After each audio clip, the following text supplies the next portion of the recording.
Let's talk about imposter syndrome. I've been struggling with it for many years, through every phase of my professional career, when managing my own business, running this YouTube channel, and consulting on yoga therapy and well-being. And each time I think I'm not good enough for any of these roles. Sometimes these doubts can be overwhelming. Over time, I've learned to manage this syndrome. In this video, I want to share with you 3 stories and the lessons I've learned about coping with imposter syndrome, and the approaches I apply in my life. The teaching story. A few years ago, I was invited to teach marketing classes at a university for master's students. I didn't expect that, but I agreed. Then I started to hesitate with thoughts that I wasn't ready, what could I possibly tell to the students. Then I thought, okay, I need to start preparing for the lecture anyway because backing out wasn't an option. I have my own master's degree, an MBA and PhD, and I thought I could manage it. I was also working in marketing at that time, but it seemed to me that everything I was going to talk about was so obvious, probably everyone already knew. Have you noticed that sometimes we don't appreciate what we already know and do, and end up undervaluing it? But this is a topic for another time. So I prepared the content, the presentation, conducted the first lecture, and it was a blast. The feedback from students was incredible. In the end, it turns out that what's obvious to us can be amazing for others. As soon as we learn something new and that knowledge becomes a part of ours, we start to think that everyone knows it. So the first lesson that helps me overcome imposter syndrome is what Derek Sivers said in his book Anything You Want. Obvious to you, amazing to others. Now I always remind myself of this, and it helps me deal with imposter syndrome. The work story. I started my career in real estate, and at some point I became the project manager responsible for a significant construction project.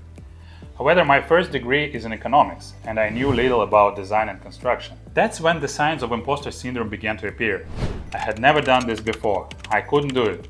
There are people far more competent than me. I found myself on a team of people and worried that they all thought that I was a fraud. But as I started to work and to understand the process, I realized that people didn't seem to feel that I lacked experience. I think I was experiencing the spotlight effect, as if a spotlight is shining on you, making your every move more visible and important to others than it actually is. I thought people would judge me, and I became anxious about it. But then I realized that in reality, everyone is busy with their own problems and primarily worried about themselves. And you actually overestimate the extent to which your actions are noticed by others. In the end, the project is not about you, but about the collective success of the project, its completion and sales. Everyone does their part of the work, rather than thinking every day about what you did wrong. People just want to have a leader who solves problems, and nobody generally knows that you might lack experience or perhaps have never solved such a problem before. But you have experience and knowledge, and you can find the solutions. So the takeaway here can be summarized by the phrase, dance like no one is watching. Don't let the fears of judgment from others hold you back. Lead with confidence and do your job with integrity and passion. The yoga story. The first story is about my teaching yoga. To this day, sometimes when I enter the yoga studio to lead a class, I feel as though I'm not prepared enough to teach.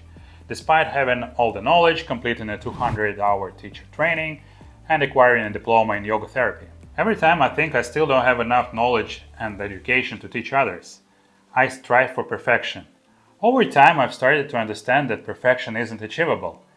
Every time you gain new knowledge, you realize that there is a whole world of new knowledge that you still don't know. Socrates said, "I know that I know nothing."